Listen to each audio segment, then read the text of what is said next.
that yes. Sorry, I forgot to hit the record button. It's okay. Keep going, you're good. So you can see that we see the similar overall pattern in the Alzheimer's disease patients in this example. So we need more specific markers to characterize who is going to age in an healthy way and who is going to develop Alzheimer's disease. So people have tried to look, for example, at the cortical volume over age, and they demonstrated that, of course, the cortical volume decreased with time. But more specifically, the cortex is known to atrophy mostly in the occipital and temporal lobe. And in the temporal lobe, there is a structure of interest, which is the hippocampus. And the hippocampal volume is known to decrease at a faster rate than the overall cortex in the brain. So the hippocampus is also a structure of interest because it is involved in many cognitive processes, such as memory, but also because it's one of the first regions to be impacted in the Alzheimer's disease pathology progression.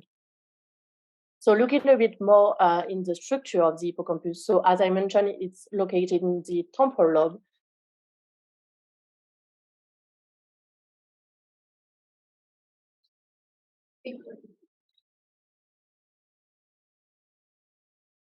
We can, especially using histology and postmortem. Oops, sorry. Can you hear me properly? Yeah, you had frozen for just a second. Do you mind just restarting for this slide? Yeah, sure. Sorry. Yeah, my connection seems to be Thank you. Okay, so please interrupt me. I freeze again. But what I wanted to say on this picture is that the hippocampus is a structure that is pretty complex. So if we are looking at the schematic of the structure, we can see that there is different subfields. And mostly these subfields in the hippocampus have been defined using the cellular type of, oh my God, can you hear me? Yes. Sorry, I think my power just cut down. Okay, hopefully it's going to be okay. So there is the cornus harmonis that is very well known. So cornus harmonis, so CA1, 2, 3, and 4. There is also the dentate gyrus, there is the subiculum, and there is the entorhinal cortex down here with different layers. So people have tried to characterize that, but in my project, I want to really try to understand the normative relationship between the hippocampus and normal aging or cognitively normal aging. And also I want to see how that can be impacted by Alzheimer's disease progression. So in my first project, I want to use a very standard approach in order to look at the hippocampus. So one of the approach that people have taken since many years is to look at the hippocampal volume, and more specifically the hippocampal subfield volume. So, so by doing that, by doing segmentation, we can relate the volumes to aging. But you will see that in the literature, there is really no consensus about which part of the hippocampus is the most impacted in aging. So there is really conflicting results, and I'm going to try to talk about different reasons because to see what that can happen. In the second project, I'm going to go a bit more specifically looking at the shape of the hippocampus, and this time trying to relate the shape to age and cognition. And finally, in my last project, I will go even more specifically into the microstructure of the hippocampus. And for that, I'm going to use quantitative MRI. So I will try to introduce what is quantitative MRI a bit later, and to see, to show you that we can extract basically microstructure information about the tissue, such as the myelin or iron content, and we can relate that to aging and also Alzheimer's disease progression. So I'm going to go with my first project, which is about the hippocampal subfield volumes. So as I mentioned, there's really no consensus about what is happening in the hippocampus, even in healthy aging. So even looking at the whole hippocampus, some studies have found that there is no evolution with aging using cross-sectional data. However, with longitudinal data, some people have found that there is a decrease over time after a 2-year follow-up of the volumes. And also for a long time, people have thought that using the hippocampal volume as a whole, as a marker of Alzheimer's disease, will be enough to be able to distinguish between who has Alzheimer's disease versus who is just normally aging. But we realized that just looking at the hippocampal volume as a whole was not really specific of any disorder. So people have tried to characterize that in more details. So trying to look at the hippocampal subfields, But the problem is that, and you can see that clearly with this figure, so in this project, they asked about 20 different groups to segment the hippocampus based on their protocol. And you can see that each different lab is an image here. And you can see that the way people have been defining the subfields is really different from one lab to another. So of course, if we don't define the subfields the same way, we cannot really expect to see the same age relationship or volume estimates. So that's one layer of complication in the literature. But additionally, there is also the way people have segmented the hippocampus. So there is different techniques. So either you use manual segmentation, but you can also use automated segmentation, such as maggot brain, which has been developed in my lab. But there is other techniques such as free surfer, ashes, hips, or hippodip. And also, we know from different studies that the hippocampal volume vary non-linearly with aging. However, there is still a lot of studies who try to characterize the aging process using linear relationship. And depending on the age range that you include in your model, if you're only looking at elderly individuals, of course, you can find significant relationship with age. But you can easily understand that if you include participants from the complete lifespan, that might also impact your modeling if you use linear fits. And finally, the last layer of complication is also that people have been using different types of MRI to characterize the hippocampus. And the most common type of sequence is this T1 weighted scan of 1 millimeter isotropic resolution. And as you can see in this image, if you look at the hippocampus, it's really hard to distinguish any subfields at this resolution and contrast. So people have tried to develop more specific sequences for the hippocampus. For example, these slab images, which are T2 weighted scan, and they have very high resolution in the coronal plane, so you can really see the boundaries of the subfields here. However, the drawback of this sequence is that we have very low resolution in the anterior to posterior axis due to the anisotropy of the voxel. And in my project, we want to also propose the last type of sequence, which is a T2 weighted scan of 0.6 isotropic resolution. And you can see that we really have decent resolution and contrast in the coronal plane, but also in the anterior to posterior axis. So in the context of my research, we want to investigate the age range and the way we model age, but also the impact of the types of scans that we use. And finally, I will also compare our results with a few other segmentation methods. So for that, we used five different data sets. 3 of them are from our own lab. 2 of them are from open access data sets, so ADNI and CAMCAN. And overall, we had participants with a median age of 61 and an age range between 18 and 93. We had about 58% of females. All of the dataset had T1 weighted scan. Only the one acquired in my lab had this T2 weighted isotropic scan. And the ADNI and the test retest had these slab images. So we started our processing by doing quality control to remove scans with artifacts such as this one with ringing.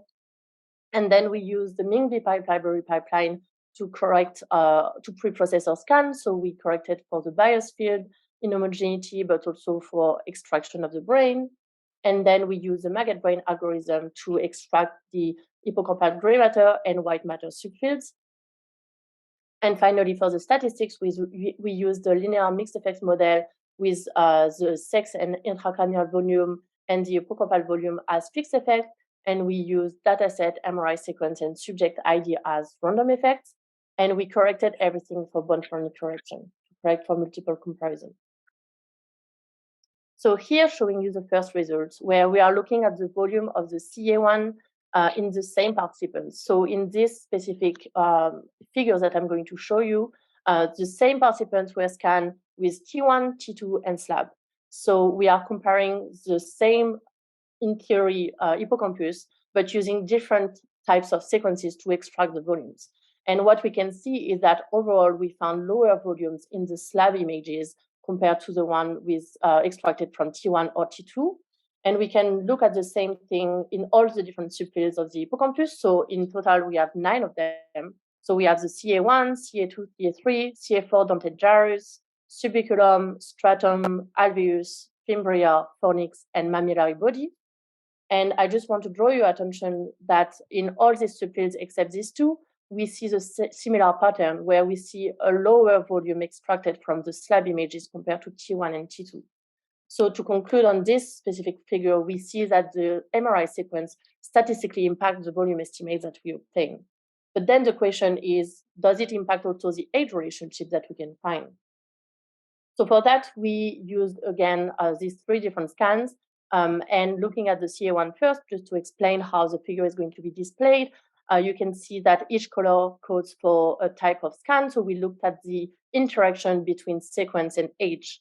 And here you can see in the y-axis the relative proportion of the CA1 volume when we normalize for the global ICV and hippocampal volume. So within this global atrophy that we know is true in the brain, do we see a relative preservation of the CA1 or a relative impairment of the CA1? And what we can see is that no matter which type of scan we use in this specific subfield, we see an increase of the percentage of CA1 in the hippocampus in aging. And we can see the similar thing for different all the different subfields, and showing you this CA1, CA2, CA3, and fimbria. For each of the three subfields, no matter which type of scan we used, we saw similar age relationship.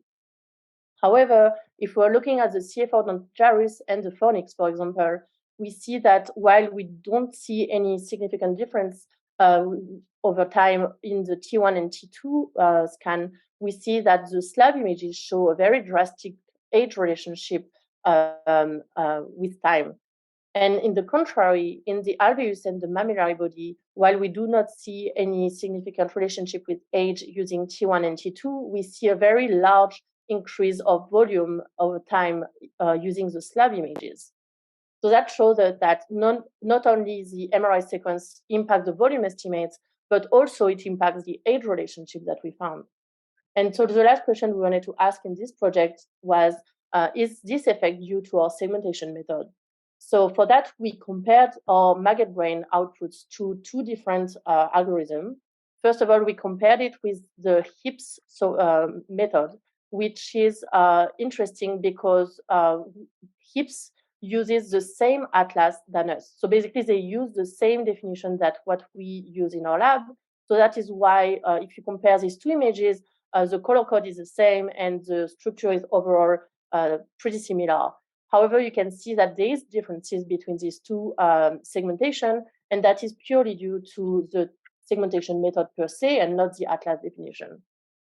So we wanted to see if the extraction of the volumes and the age relationship was different between maggot and HIPS.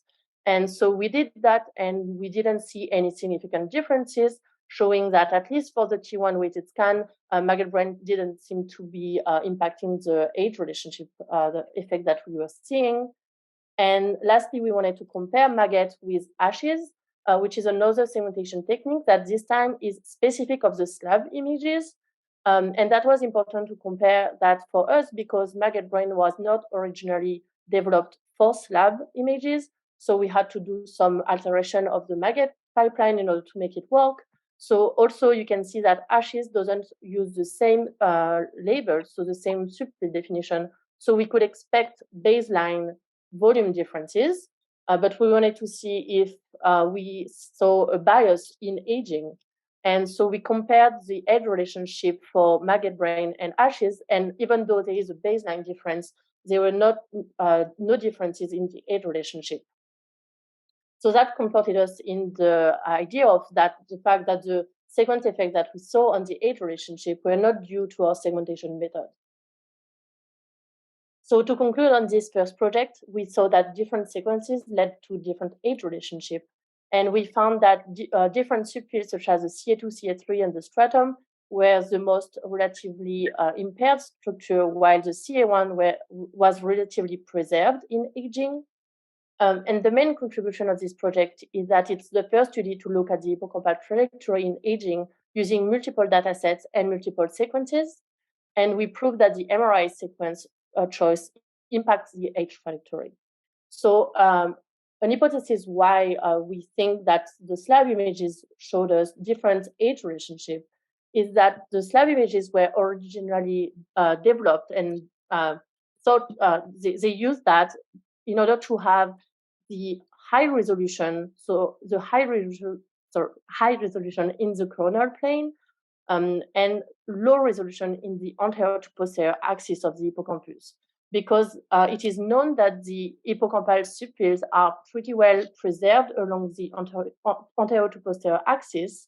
There is not a lot of variation in this direction. However, the complexity comes from the coronal plane. So that's why they wanted to have very high resolution in that plane. However, there is some evidence from the literature that shows that in aging, the hippocampal shape might change and the anterior to posterior axis might be more curved in aging. And if that was true, of course, we could understand easily that this idea of having the anisotropy direction aligned with the anterior posterior axis would not be feasible in aging.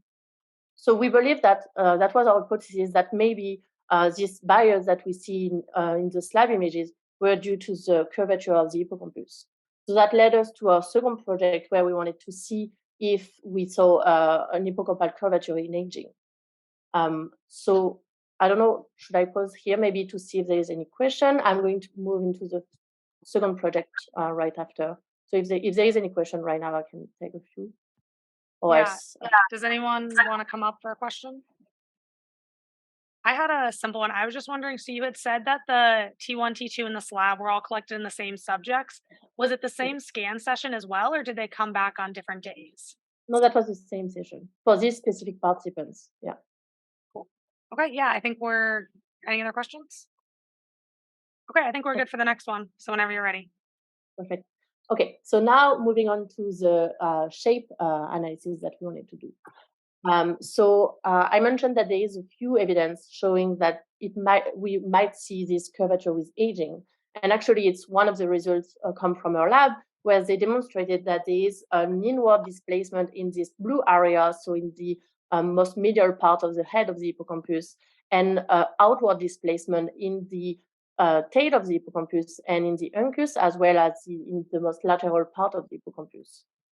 Additionally, the shape of the hippocampus has been linked to different cognitive scores. For example, here they demonstrated relationship between the shape and verbal memory, and here they demonstrated this region being related to the visual memory.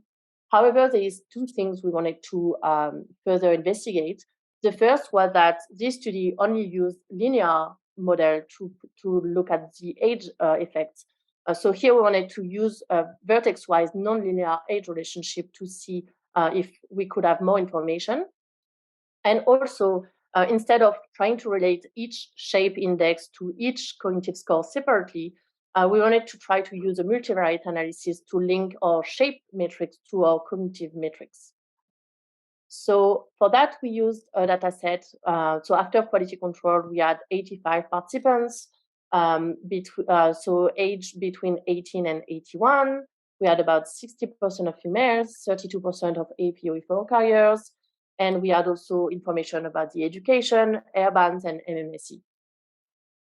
So for the shape metrics, we used two different ones coming from maggot morph, which is a variation of maggot brain. And the idea is that when we want to look at the shape, we are no longer talking about voxels, but this time we are talking about vertex. And so if we are looking at a zoom version of this hippocampal shape, we can define these triangles, which are the vertices. And we can see that we can calculate the surface area at each vertex. And we can then compare the surface area between another hippocampus that is enlarged in the surface area, or which has a smaller surface area, and then we can do a statistic on that. And the second metric we wanted to use was the displacement. So basically, if we have one hippocampus here and another one that has this shape, so we can see that here there is an outward displacement, and here there is an inward displacement to match the brown hippocampus. So we can actually calculate that using maggot morph, and then we can calculate how much outward displacement or inward displacement we have. So then what we did was at each vertex, we ran 3 different models. So we ran the surface area, for example, in relation with age as a linear factor, or with a second order relationship with age, or a third order relationship with age. And so we ran these 3 models at each vertex throughout the hippocampus. And then we use the AIC, which is a way to select the best fit between the model and your actual data. And we use that as a data-driven approach. We didn't impose anything except that select the best model per vertex, sorry. And here you can see which model won at each vertex. So you can see that everything in purple means that the best model was linear. In blue, it's second order, and in yellow, it's third order. And then using these best models, we looked at which one were actually significant with aging. So we found linear relationship with age, mostly decrease of the surface area in the body and tail of the hippocampus. And we found a second and third order relationship with age of the surface area in the head of the hippocampus. Next thing we did was to look at, still using the same models, we looked at which age do we see the maximum surface area or the minimum surface area. And I want to draw your attention on the maximum plot here, where we see that in the body and tail, we have a very dark color, which represents an age being closer to 18. So basically, the maximum surface area was seen very early on in life. However, in the head of the hippocampus, the color is more green, so it's more about like 60 years old, and we can see that the peak surface area is much later in life. So, and we can actually see that by plotting some peak voxels, where we can see that indeed in the body and tail of the hippocampus, we see this linear decline over time, while in the head, we see this preservation up to around 60 years old, and then a decline. So we demonstrated that there is a preferential surface area reduction, mostly in the body and tail of the hippocampus. And just as a side note, we also replicated this result in a completely independent dataset. So we used CAMCAN dataset for that replication. And so after that, we also wanted to relate our shape measurement to our cognitive measurement. And as I mentioned in the introduction, we wanted to use a multivariate approach. So for that, we use partial least square analysis, or PLS. And PLS is very interesting in order to relate 2 sets of variables. So here, for example, we wanted to relate our demographic data with our brain data. And so we use PLS, and PLS consists of doing different steps. So first, we correlate the input matrices together, and then we do singular value decomposition. But the idea is to extract at the end a demographic pattern that goes with a brain pattern. And then this pattern will explain a percentage of the covariance from your input data. So in this analysis, we demonstrated a pattern of being older, having lower airband score, and lower education.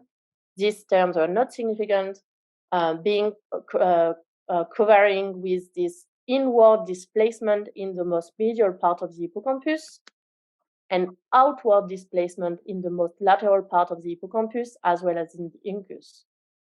So if you put that 2 ideas together, we really see this inward displacement here in this medial part, outward displacement in the most lateral part. So that really goes with the idea of having a more curved hippocampus with aging.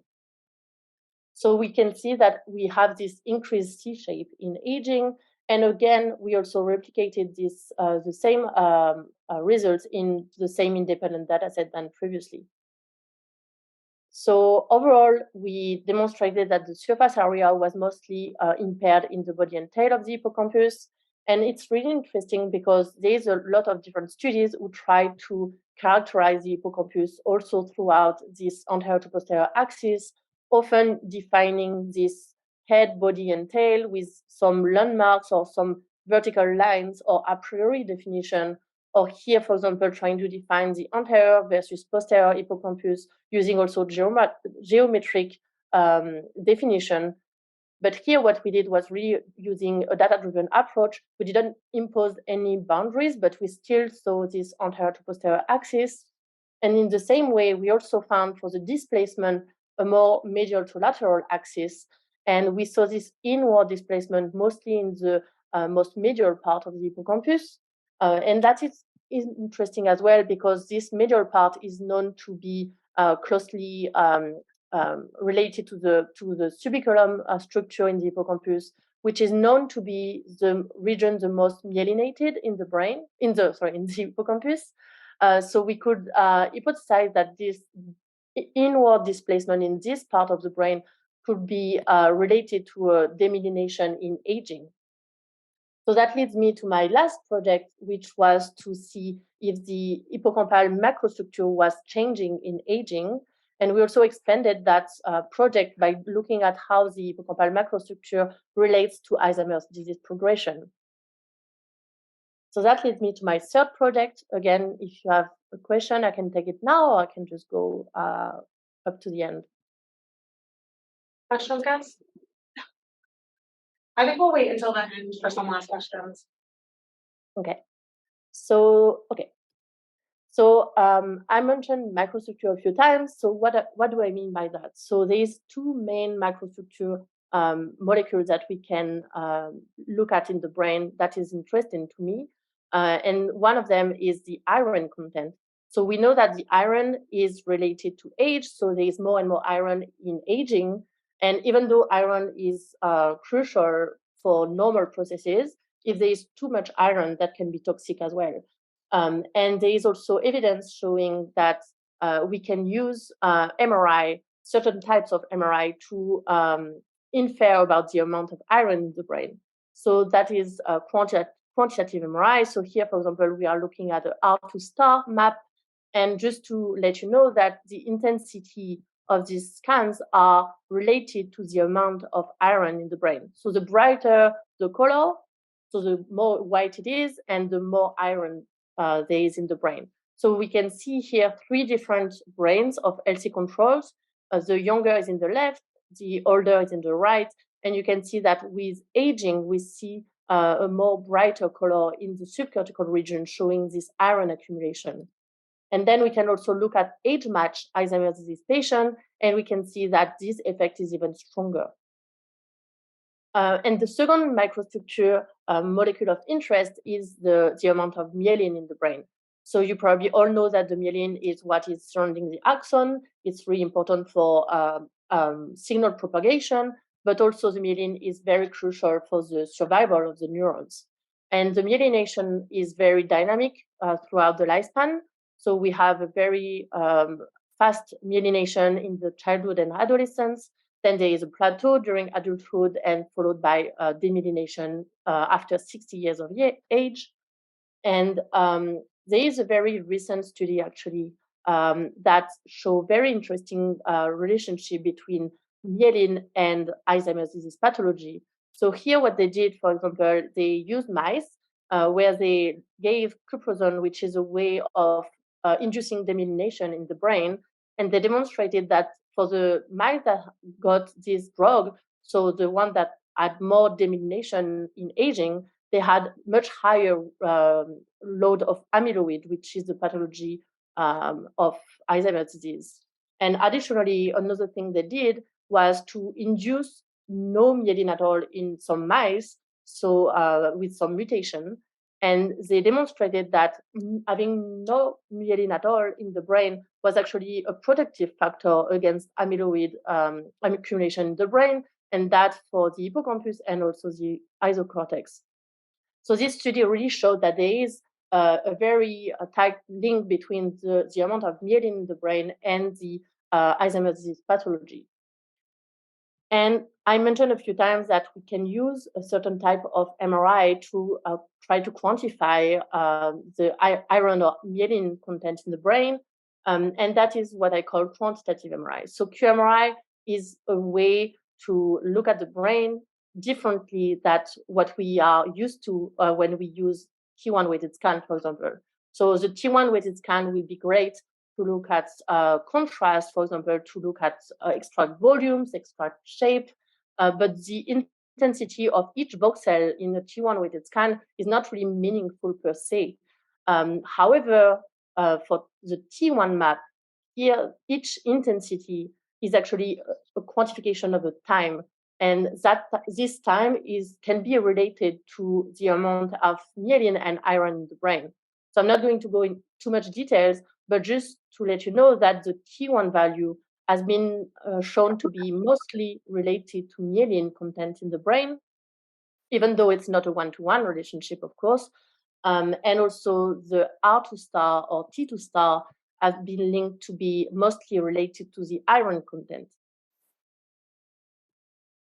So by being interested in this topic, we realized that there is a few challenges that we wanted to address in this project. So the first was that very few studies were using qMRI to investigate Alzheimer's disease progression. So for that, we are going to use a data set which has healthy controls, people with familial risk for Alzheimer's disease, people with mild cognitive impairment, and some people with Alzheimer's disease dementia. And secondly, people are trying to quantify, so to use qMRI and then to look at, for example, the mean qMRI value in some region of interest. But for that, they used a priori atlases or parcellation that have been done in previous work, which might or might not be super relevant for the specific study of interest. So in order to overcome that issue, we wanted to use a data-driven parcellation of the cortex and the hippocampus. I should note that in this specific project, we were interested by the hippocampus, but also we extended our work on the cortex. And finally, as we mentioned also on project 2, most studies are using univariate analyses to relate, for example, quantitative MRI, so T1 value to memory, but there is not really anyone that tried to gather a lot of different qMRI metrics and relate that to a lot of different cognitive or demographic scores. So that's what we try to do with a multivariate analysis. So for this study, we used, after quality control, 158 participants. Here you can see the number of participants per group and per sex. And here you can see the age density, age repartition, and also the median age, which is represented by these vertical lines. I would just want to note that the median age was similar for the LCA control, NCI, and Alzheimer's disease patients, but we had almost 10-year gap between the median for the familial high-risk group. And that's something to keep in mind because that can also, of course, impact the interpretation of our results. So for this study, we used a MP2 rate sequence, which is a way to extract the T1 weighted scan, which is standard, but also the T1 map, which is a quantitative scan. And we used also a multi-echo gradient echo sequence in order to extract 12 T2 star magnitude scans. From the T2 weighted, from the T1 weighted scan, we pre-processed it as usual, and then we also extracted the brain mask. And then we used CVET, which is a technique to extract cortical information. So we extracted cortical surface, cortical thickness, and surface area at each vertex of the cortex. We used deformation-based morphometry in order to create an average T1 weighted scan, and also that provided us of a metric, which is a relative Jacobian, which is a voxel-wise information of volume change. And finally, we also defined the hippocampal mask in order to restrict our analysis in the hippocampus. So from using the brain mask, we were able to extract our T1 map, and using an exponential decay fit, we were able to extract our T2 star map. And then we were able to extract all the inputs that we needed for this analysis. So knowingly, we wanted to have cortical vertex-wise information. So we had vertex-wise and subject-wise T1 value, T2 star value, CT, which is cortical thickness, and surface area. So that was for the cortex, but we also wanted to analyze, of course, the hippocampus. And for the hippocampus, this time we had voxel-wise information of T1, T2 star, and the relative Jacobian, which is a metric of volume change. And as I mentioned before, we wanted to use a parcellation that was data-driven. So for that, we used a technique called non-negative matrix factorization, or NMF. And this technique has been introduced in my lab by Dr. Patel. And it's a technique that you can think about as PCA or ICA, for example, if you're more familiar with these techniques. The idea is to use a multivariate approach to decompose a large input matrix into two sets of easier to interpret matrices. So the way it works is, first we need to create our large input matrix. So for that, we are going to use all the sets of metrics that we are interested in. So cortical thickness, vector-wise, surface area, T1 and T2 star, and we are going to concatenate them into one large input matrix. And from that, so if we have our input matrix here and we apply NMF, we are going to extract two matrices, one that I'm going to call the spatial matrix that shows you vertex-wise components, and the other one, which is a subject matrix and gives you subject matrix-wise components. So to make it a bit more concrete, I'm going to show you an example with the cortex. So for example, our spatial matrix will give us a brain pattern. So here we found 10 different spatial components.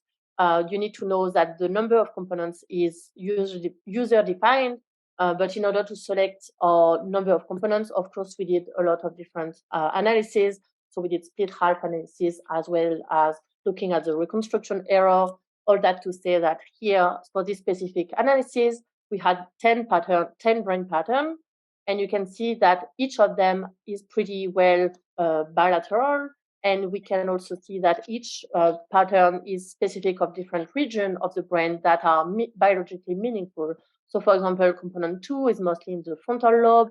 Component 3 is mostly in the occipital lobe. The component 5 is mostly in the temporal lobe, etc. And so that was the spatial matrix output. And then we have the subject matrix output. And so that looks like this. So because we have selected 10 components, we are going to have 10 rows in this output. And then each column, so each line, represents a subject for the cortical thickness. So first subject will be here, and then we'll have the information for the surface area of the first subject in this vertical line, and then first subject for the T1 information will be here again, etc. And the way it works, the way we interpret this output is, for example, if we are focusing on the component number 2, so it's mostly in the frontal lobe, we need to look at the second row of this matrix that I just displayed here to see it better. And basically, we can interpret that with saying that this brain pattern, which is mainly in the frontal lobe, is related to overall lower CT, lower SA, and high T1 values. But we can go even further than that and say not only at the population level, but we can look at the inter-individual variation that you see in color or weights here in this image. So each line here will be a subject, and you can see that there is inter-individual variation. And this can be related to demographics or cognitive score of interest. So we did the same approach for the hippocampus, where we had deformation-based morphometry, so the relative Jacobian, T1 and T2 star information.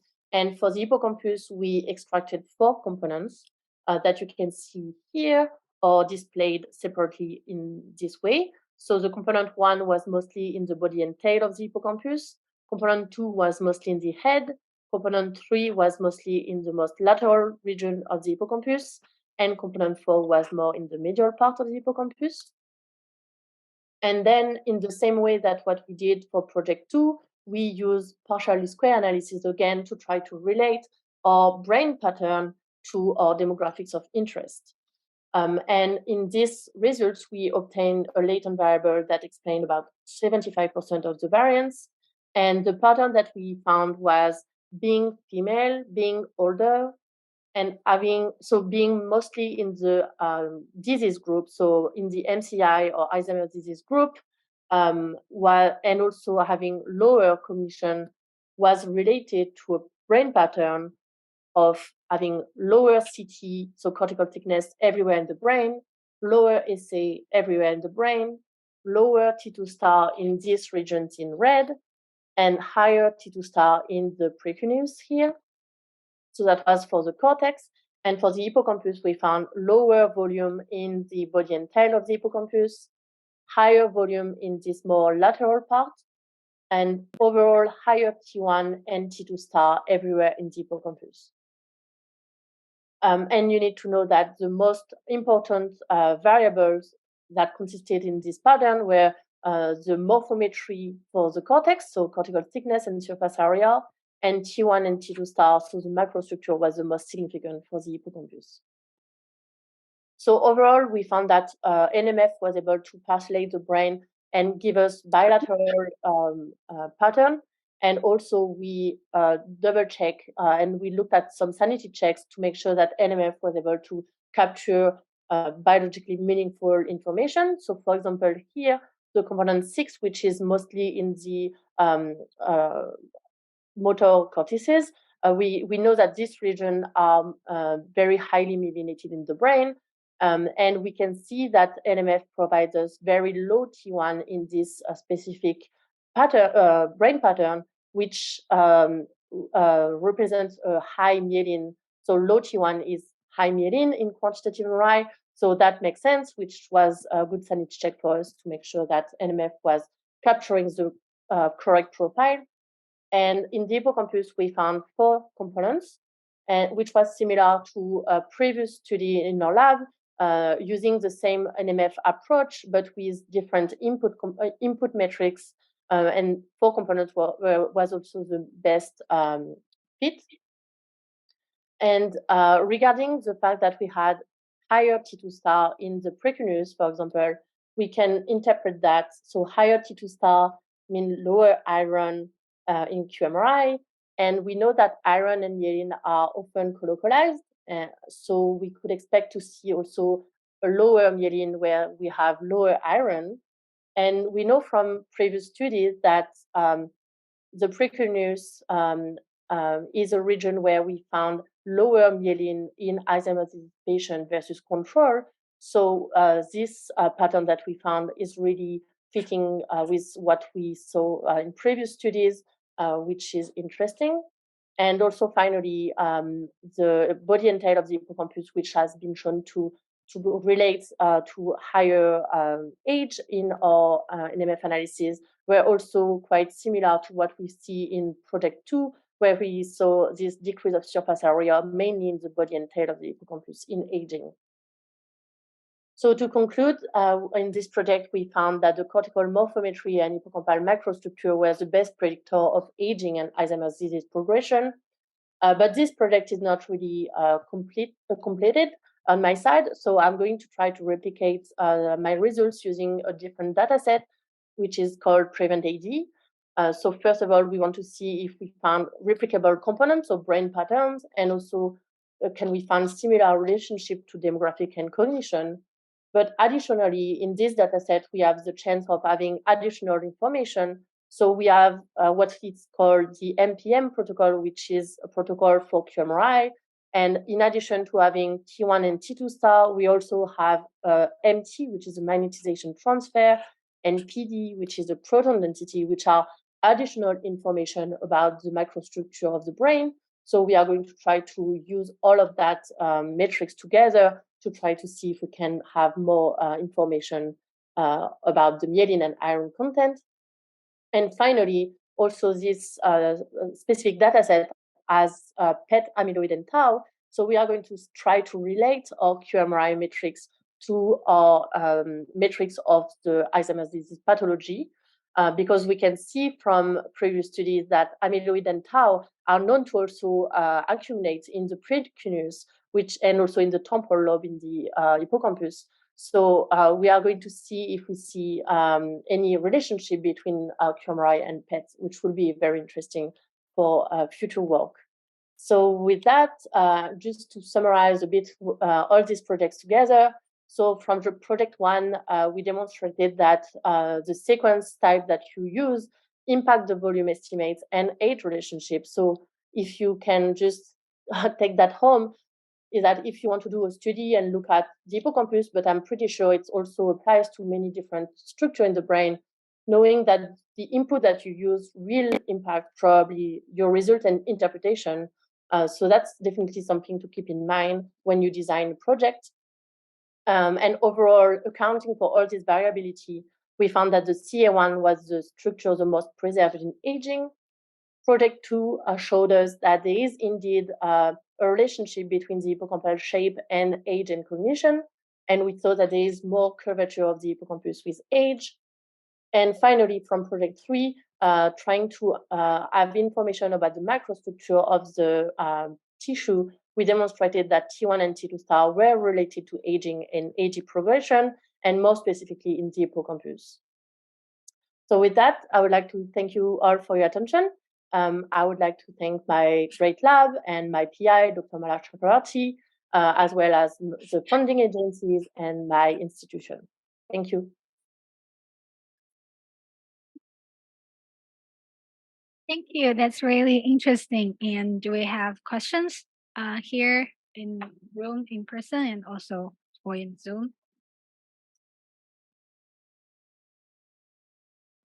I have a question. So when you so in your third project, you use a driven approach to get the population of the hippocampus. So I'm wondering, then, like, you lab look at using that population to looking at the relationship between the volume and age, will you get more consistent results either across subfield and not subfield, like a population, and also across different sequences? So you mean if I would combine the approach of the last project, so the way we postulated the hippocampus, but in different sequences from like project 1? It's a great question. I didn't check that because yeah, I could actually. That would be very interesting to see if it will be more consistent. But I'm pretty sure the bias of the anisotropy of the voxel size in the slide images will be like the bias will be here no matter which parcellation we use because of this anisotropy property. Like even if we use a data-driven approach, the voxel size will still be the same. So yeah, but that will be interesting to investigate for sure. Okay, thank you. We have another question. Hey, that was great and really cool and interesting. I guess my question kind of goes off of Jin's. So for that project 1, I was wondering why you guys didn't look at cognition there as well. Is it just because we wouldn't know what the ground truth is, like which of those methods to use? Or maybe if it's just not in this talk, or if you thought about like looking at the volume with cognition as well. So I guess the idea behind it is that people have tried to relate the volumes with cognition so many times, but the idea was like it doesn't replicate. No one replicates similar findings. So we were more interested by the methodological aspect of why, what is different, what is leading these differences already at the volume level. Like if we don't see the same volume or even age relationship, how can we try to compare with like cognitive, like it adds another layer of complexity because you need to use the same cognitive test and the same way of like asking the question and everything. So the idea was really to try to focus on the methods first and then give more like advice for further work. So like from my first project, what I would advise people to do if you're interested to look at how the volume relates to cognition, I would advise to go with isotropic voxel size because we see that there is less bias in aging. But yeah, that was not, I guess it's different goals at the end of the day, but it's also interesting. Yeah, no, that makes sense. Any other questions in the room or on Zoom? I did have one more that I was wondering about from your results for project 3. If you could go back to that slide where it was like the PLS results. Yeah, this one. No, you're right. Yeah. Yeah. So I was wondering when you did the PLS, was like demographics and cognition on one side, and then was whole brain and the hippocampal stuff included at the same time? Like, was it one model or two different ones? That's a good question. So yeah, I didn't precise that, but exactly. So actually, I tried different ways. So I tried to first relate only the cortex metrics to the demographics and Hmm. cognition, and then do the same in the hippocampus separately. Or and then in this result, I'm showing the results where we combine all the brain information together and run only one PLS, but the results are identical. Like this pattern is exactly the same. We do not see differences. So it's really like it's very interesting actually that it replicates exactly the same. Demographics are significant and the same are not significant. So it's Yeah, yeah, that's what I was wondering about is like, did the demographics come out the same way for both of them? And it yeah, sounds like the exactly, answer is yes, right? Like when you run them together separate, you see the same things coming out as important and kind of like the same direction. exactly. Yeah, that's really cool. Have you guys also run it like for, I assume like MCI, AD, and HC is healthy control? Yes. Have you tried running it for like just healthy controls versus MCI, and AD, like splitting the groups that way? I didn't. It's there's so many choices you need to do, right? When you do No, I know. analysis. I don't even know if Uh, that would be interesting. I just know I've seen it I before, so I could wasn't sure if you thought about it. Yeah, I could definitely like try to restrict it to like two groups to see really like group differences one by one. Mhm.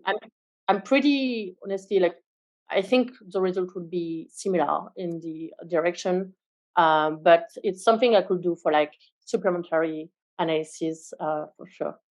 Yeah, I mean, it's already really cool. I don't think you really need more stuff, but yeah, I was just curious. That's great. Thank you. Anyone else? Questions? All right, that was great. Thank you so much. We really appreciate it. It was a lot of fun to have you give the talk. Thank you so Yeah, much for nice to the meet you. recommendation. Thanks.